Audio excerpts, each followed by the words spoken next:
খুব দরকারি একটা প্রশ্ন। আমাদের দেশের গ্রামে গঞ্জে এই ধরনের নিকৃষ্ট মানুষ, এই ধরনের ফাসিক এবং পাপিষ্ট মানুষ বহু আছে। এমনকি অনেক লোক আছে নামাজ কালাম পড়ায়, মসজিদে জামাতের সাথে নামাজ আদায় করে, কিন্তু মানুষের বিয়ে শাদী উপলক্ষে খোঁচাখুচি করে। কোন এলাকাতে একটা মেয়ের খবর নেয়ার জন্য আরেক এলাকা থেকে মানুষ আসছে এলাকাতে আপনাকে পাইছে একটা পুকুরের ঘাটে উজু করতেছেন, দেখছে যে মসজিদের পুকুরের ঘাট উজু করতেছে, বেচারা নামাজি মানুষই হবে। জিজ্ঞেস করছেন, ভাই সালাম আলাইকুম, আপনাদের এলাকায় অমুক মেয়েটার সম্পর্কে কিছু জানেন কিনা? আপনি চিন্তা করছেন, আরে তো আপনার শত্রুর মেয়ে, আপনার সাথে তার আইল ঠেলাঠেলি আছে। এই চান্সে আপনি শত্রুতা উদ্ধার করার জন্য বলছেন, ভাই আল্লাহ বাঁচাইছে, আপনি আমার কাছে আসছেন ভাই।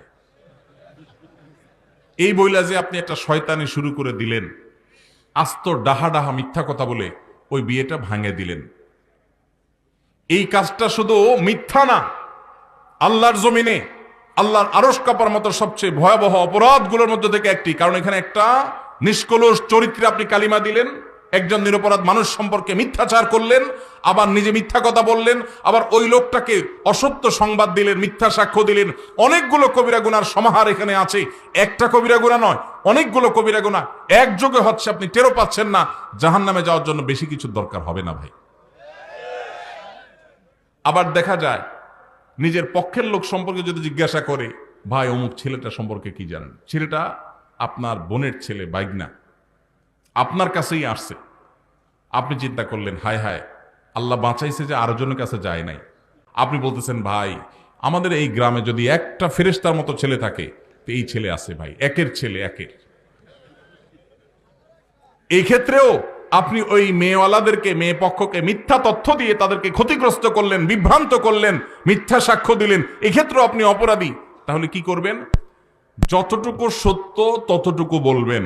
সত্য বলার মতো যদি বুকে বল না থাকে, যদি মনে হয় সত্য বললে আমি মাইদ্যের খাওয়া লাগবে, তাহলে বলবেন, ভাই সরি, অন্য কেউ যারা চিনে জানে তাদেরকে জিজ্ঞাসা করেন, আপনি অ্যাভয়েড করে যান। কিন্তু বলতে যখন যাবেন তখন আপনাকে সত্য বলতে হবে। নবী সাল্লাল্লাহু আলাইহি সাল্লাম বারবার আমাদেরকে সতর্ক করেছেন। তিনি বলেছেন, যদি তোমাকে কিছু বলতে হয় ফালিয়াকুল খায়রা আও লিয়াসমুত, তাহলে ভালো সত্য যেটা সেটাই বলবে, আর না হলে চুপ থাকবে। কিন্তু বলতে গিয়ে মিথ্যা বলা যাবে না। অনেক ভাইরা আছেন এই অপকর্ম করেন, কোনো কারণ ছাড়াই করেন, অযথা খোঁচাখুচি করেন, আছে না নাই? এই বিয়ে ভাঙার তালে এগুলো হলো মানুষরূপী শয়তান। আপনি যদি আস্ত মানুষের সুরতে শয়তান দেখতে চান, এইরকম বিয়ে ভাঙাভাঙির কাজ যারা করে এরা হলো সে মানুষরূপী শয়তান। কেন বলেছি জানেন? কারণ ইবলিস শয়তান সবচেয়ে বেশি খুশি হয় একটা সংসার ভেঙে দিলে।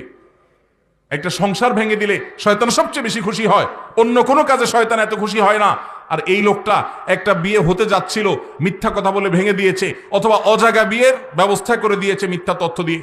এই লোকটা শয়তানের সে কাজটা করেছে। আল্লাহ আমাদেরকে এই দুশ্চরিত্র থেকে বেঁচে থাকার তৌফিক দান করুন।